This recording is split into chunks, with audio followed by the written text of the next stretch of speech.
నాయకుడు అంటే ఓట్లు ఉన్నప్పుడే కాదు, కష్టాల్లో ఉన్నప్పుడు కూడా తోడుండాలి. జెండా మోసిన కార్యకర్తను గుండెల్లో పెట్టుకుంటామని మాటల్లో చెప్పడం కాదు, చేతల్లో చూపించాలి. సరిగ్గా అదే చేసి చూపించారు ఏపీ సీఎం చంద్రబాబు నాయుడు గారు. తాను పాలిస్తున్న రాష్ట్రం వేరు, తన కోసం పనిచేసిన కార్యకర్త ఉన్న రాష్ట్రం వేరు అని చూడకుండా నమ్ముకున్న మనిషి కోసం ఆయన వెళ్లిన తీరు ఇప్పుడు అందరినీ కదిలిస్తోంది. హైదరాబాద్ బేగంపేటకు చెందిన పిన్నమనేని సాయిబాబా తెలుగుదేశం పార్టీకి కేవలం కార్యకర్త మాత్రమే కాదు, ఒక కుటుంబ సభ్యుడు లాంటివారు.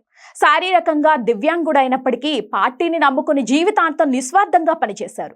తెలంగాణలో పార్టీకి రాజకీయ ప్రయోజనం లేకపోయినా జెండాను వదలని నిజమైన సైనికుడు ఆయన. ఆయన మరణవార్త తెలిసినప్పుడు చంద్రబాబు దీక్షలో ఉన్నారు. ఆయన వెంటనే ఫోన్ చేసి పరామర్శించారు. దీక్ష పూర్తవగానే తీరిక లేని షెడ్యూల్ను పక్కన పెట్టి ఆదివారం నేరుగా సాయిబాబా ఇంటికి వెళ్లారు. ఒక రాష్ట్రానికి ముఖ్యమంత్రి హోదాలో ఉండి కూడా ఆ కుటుంబంతో అరగంటకు పైగా గడిపారు. రాజకీయాల్లో లాభ నష్టాలు బేరీజు వేసుకోకుండా పాత స్నేహాన్ని, విశ్వాసాన్ని గౌరవించడం ఆయన వ్యక్తిత్వానికి నిదర్శనం. పార్టీకి అత్యంత విధేయులుగా ఉండేవారిని ఎట్టి పరిస్థితుల్లోనూ మర్చిపోనని చేతల్లో చేసి చూపించారు చంద్రబాబు. నిజమైన నాయకత్వ లక్షణం అంటే ఇదేనేమో.